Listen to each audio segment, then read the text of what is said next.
Hi. So here we have a question which is slightly difficult question. There are two approaches to this question. One is a proper algebraic approach. The other is a slightly hit and trial method, as in you take cases, extreme cases. So let's first look at the algebraic approach to solve this question, and then we'll look at the manual approach to it. So in an exam, the average marks of students in section A and B are 32 and 60 respectively. The number of students in section A is 10 less than that in section B.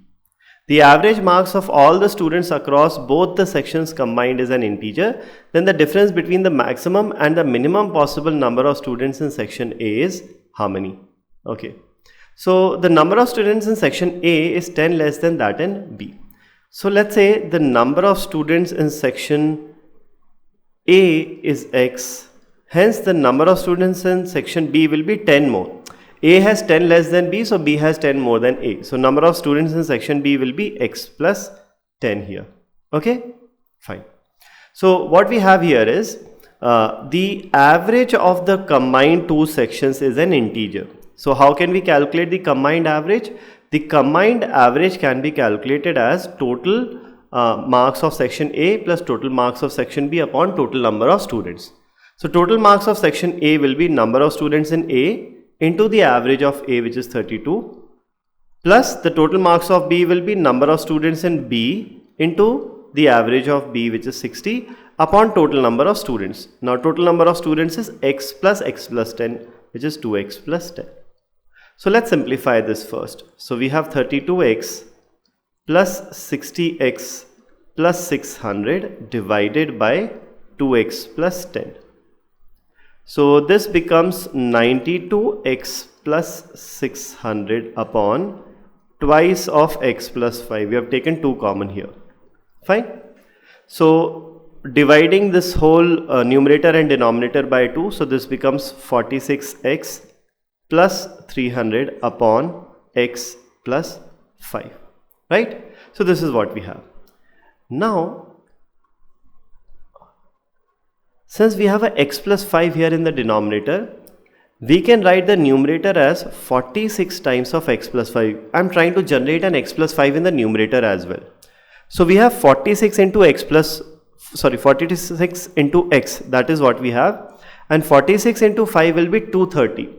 So we have a 230 here and we have a 70 remaining. So we write a plus 70. So what I did was I wrote 300 as 230 plus 70, and this 230 I clubbed with 46x and I took 46 common, so I get 46 times of x plus 5 plus 70 remaining whole divided by x plus 5.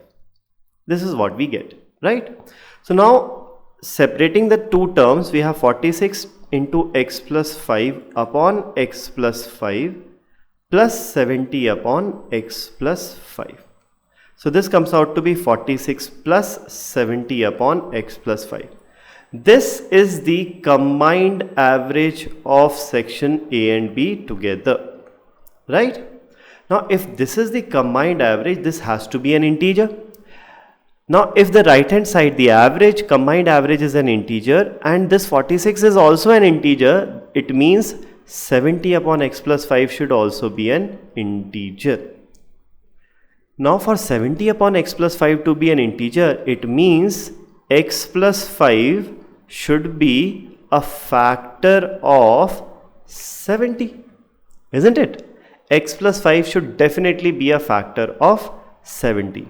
Now what are the factors of 70? The factors of 70 are 1, 2, 3, 4, 5, then you have 10 and so on till 35 and 70. These are the factors of 70. I also forgot a factor here, 7, 10 and so on till 30. So these are the factors of 70. Now if you want to minimize and maximize value of x, let's calculate minimum and maximum value of x plus 5. Now we have x plus 5 is a factor of 70, and this should definitely be greater than 5. X cannot be 0, right? So this should be greater than 5. So the least factor or the least value of x plus 5 can be 7. Hence x minimum will be 2. The least value of x will be 2. The minimum number of students in section A is 2. Also, what can be the maximum value of x plus 5? Now, the maximum value of x plus 5 can be 70, right? 70 is a factor of 70, so x plus 5 will be 70. Hence, the maximum value of 70, x plus 5 is 70. So, the maximum value of x is 65, right? And now comes the main question. We have to figure out the difference between maximum and minimum possible number of students in section A. So, the difference between minimum and maximum is 65 minus 2, which is 63. So, this is the difference between maximum and minimum values of the number of students in section A. This we could figure out by figuring out the minimum maximum possible values of x plus 5. Minimum value can be 7, it cannot be 5. If it is 5, x becomes 0. That means there are no students in section A. If that's the case, then overall combined average will become 60. But since there are some students in section A, right? So that's not possible. X equals to 0 is not possible. As in, section A has some average. If there were no students, how could it have had an average? Since it has an average, number of students cannot be 0. So the minimum value of x plus 5 is 7 and the maximum is 70. Hence, the difference here is 63. So this is one way of solving this question. The other way of solving this question is using slight allegation here. So we have section A and section B. Now let's say the number of students in section A is x and the number of students in section B, let's say this is A, this is B, number of students. The average marks of section A is 32 and that of section B is 60. And let's say the overall average of all this, both the sections combined is C. Now obviously C will be less than 60 but greater than 32. So using allegation, this will come out to be C minus 32 and this comes out to be 60 minus C. So we have the ratio of number of students A upon B will be equal to 60 minus C upon C minus 32, right? Now let's see what is the minimum and the maximum possible value of C, right? Now C should definitely be between 32 and 60. Now if C is equal to 33, now C has to be an integer as well. If C is 33, this ratio comes out to be 60 minus 33, which is 27 is to 1.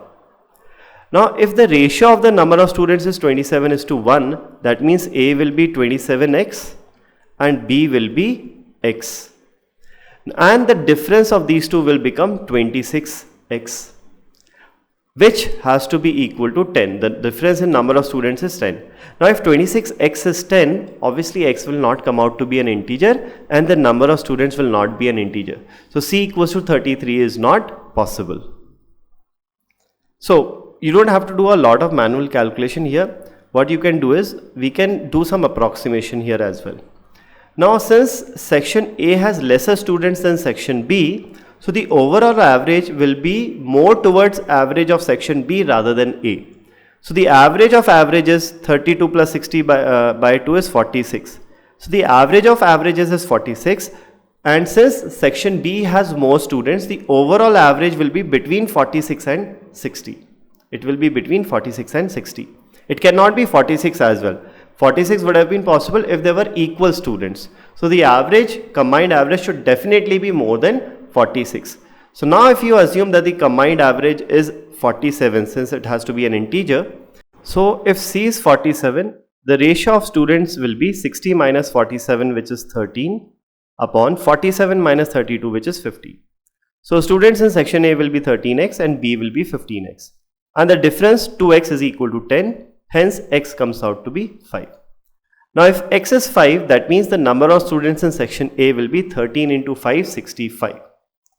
And this will give you the maximum number of students. Why maximum? Because here we are assuming the least average possible, 47, overall combined.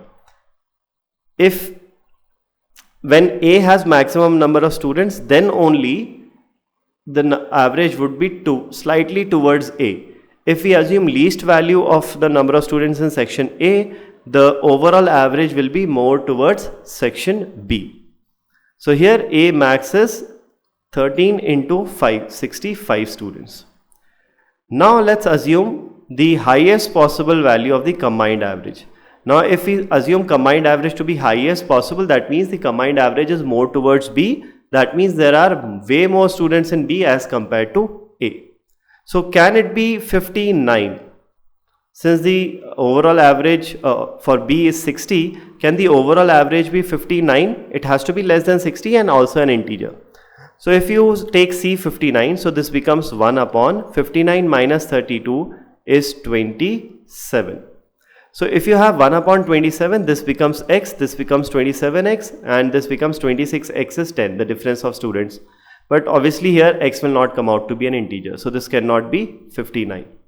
What about 58? So this becomes 2 upon 16, which is not 2 upon 16, 2 upon 26. So this becomes 1 upon 13. Now this becomes x and 13x. And 13x minus x is 12x. 12x is 10, not an integer. X will not come out to be an integer. So let's take 57. If you have 60 minus 57, 3. 57 minus 32 is 25. Okay, so this becomes 3x, this becomes 25x, the difference will be 22x, which should be 10, again not an integer, so again this is not acceptable. 56, 60 minus 56 is 4, 56 minus 32 is 24, so this ratio becomes 1 by 6. If ratio is 1 by 6, number of students in A will be x and in B will be some 6x, and the difference comes out to be 5x, which is 10, and the value of x comes out to be 2. So this is possible. Here the value of x comes out to be 2, and since the value of x is 2, the minimum number of students in A comes out to be x, which is 2. So here we have the minimum and maximum number of students in section A are 2 and 65. So the required difference is between minimum and maximum number of students is 63. Hence the answer to this question is 63. Now this approach is a slightly tricky and a slightly lengthy approach. The algebraic approach was slightly better, as in you didn't have to do a lot of manual hit and trial in that thing. Okay, so that's it for this question. Thank you.